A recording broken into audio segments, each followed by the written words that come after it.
संदीप जी जम्मू से। राधे राधे। राधे राधे महाराज जी।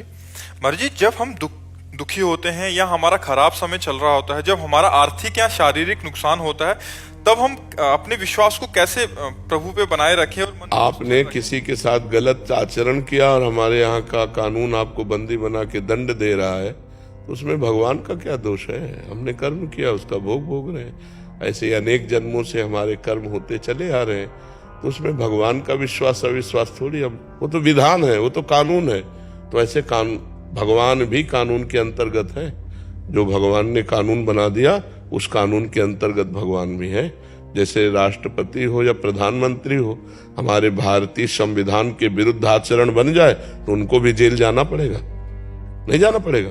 तो ऐसे भी भगवान ने व्याध की तरह छुपकर बाली को मारा, तो कृष्णावतार में अंतिम समय व्याध ने भगवान के चरण में बाण मारा।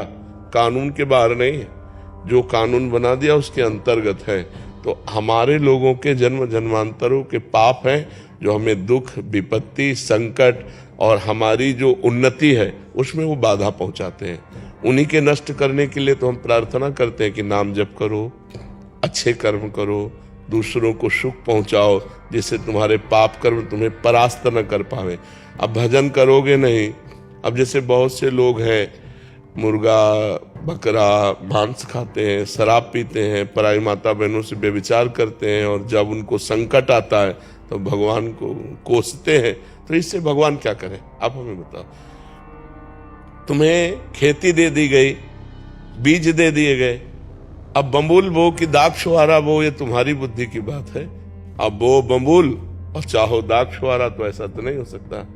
ऐसे ही करो कर्म असत पाप कर्म और फल चाहो सुख, तो ऐसा नहीं हो सकता।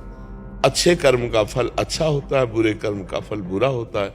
वो बुरा कई रूप धारण कर लेता है, कभी अपमान रूप धारण कर लेता है, कभी असफलता रूप धारण कर लेता है, कभी विपत्ति रूप धारण कर लेता है, कभी विनाश रूप भी धारण कर लेता है। उसी से बचने के लिए हम कहते हैं नाम जप करो, भगवान की आराधना करो।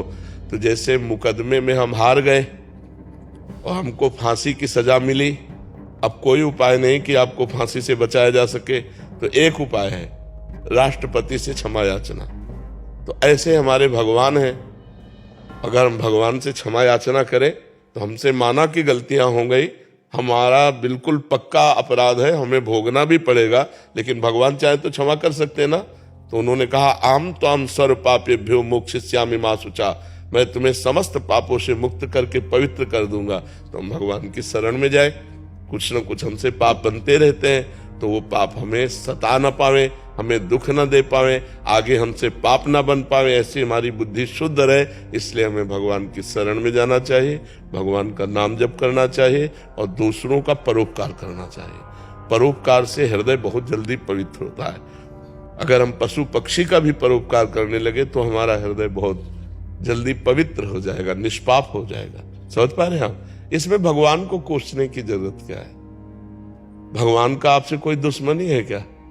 बस ऐसे एक ना बीच में थोड़ा सा वो नहीं, तो आप अपने को कोसिए, भगवान को क्यों कोसते? आप अपने को कोसेंगे तो अच्छे बन जाएंगे कि यार मेरे से ही कोई गलती हो गई है, अभी नहीं सही तो पूर्व जन्म में कोई न कोई पाप बना है जिसका दंड मुझे भोगना पड़ रहा है, चलो भोग लेते हैं, आगे तो गलती नहीं करेंगे। तो एक आत्मबल मिलेगा। आप पवित्र और भगवान को कोसोगे तो भगवान को आप कुछ भी करो तो भगवान तक पहुंच पाएगा क्या?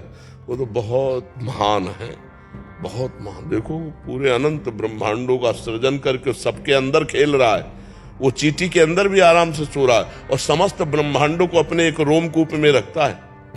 इतना महान है, महतो महियान, कि अनंत ब्रह्मांडों को एक रोमकूप में रखता है, और इतना छोटा है अणुअणियान कि वो चींटी के भी हृदय में आराम से शयन कर रहा है।